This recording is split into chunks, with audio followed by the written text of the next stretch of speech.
created for the kids these email addresses that sort of like names again that you would never guess, that I will give them at some point in their lives when they're older. But before I go to bed almost every night, I email them. Wow. I email because it doesn't have to be a heavy lift, and you email them like, here's a report card from today, or oh my gosh, you said the funniest thing this morning, or here's a picture of you two having breakfast, or here's you playing with the dog. The things that you're not going to frame, the things that you're not going to put pen to paper in a journal, but they will end up at one point in their life, maybe when they're 16 or when they're 18, that I say, here's an email that I've been keeping for you. I have full body chills right now. Email them every night? Who emails every night? You know something? She said she's good, like she'll email things like what was the report card or what they did in that day. Meghan, why don't you be present and tell them in the day, the same day, whatever you feel? They need to be, what I don't understand is, don't they need to be loved daily?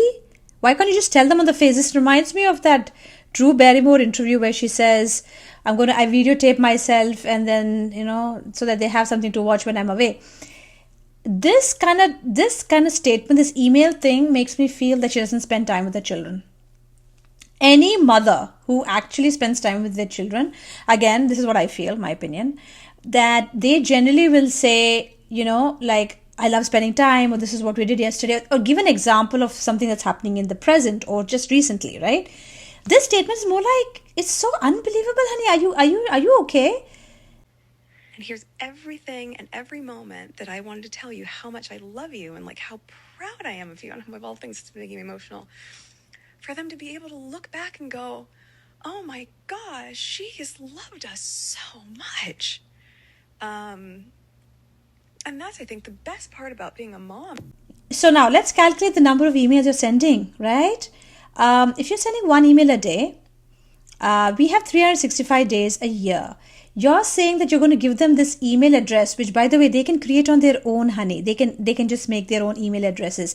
I think I will do the same thing. I will let my kids or do that on their own, right? Shouldn't they be making their own email addresses? She's going to give them names and name it. How much control are you doing? Why do you want to control it? Why do you want to control the emails? Okay, never mind. Okay, that's another day story.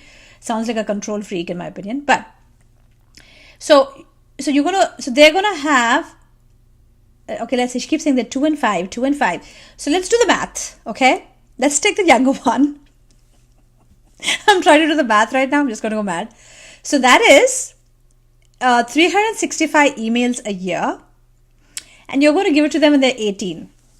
365 emails into the number of years, honey. Okay, so let's say they're 2 years old, right? We have 16 years of emails. This is such a made-up story. This sounds so fake. I have no words. This is the worst lie she has told, I think. Among the hundreds that she's already said, this is the worst lie. Who says that they're going to email every single day?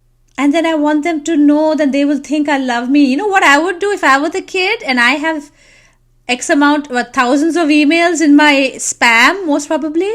I would think, oh wow, my mom's a psycho. Yeah, she has nothing better to do.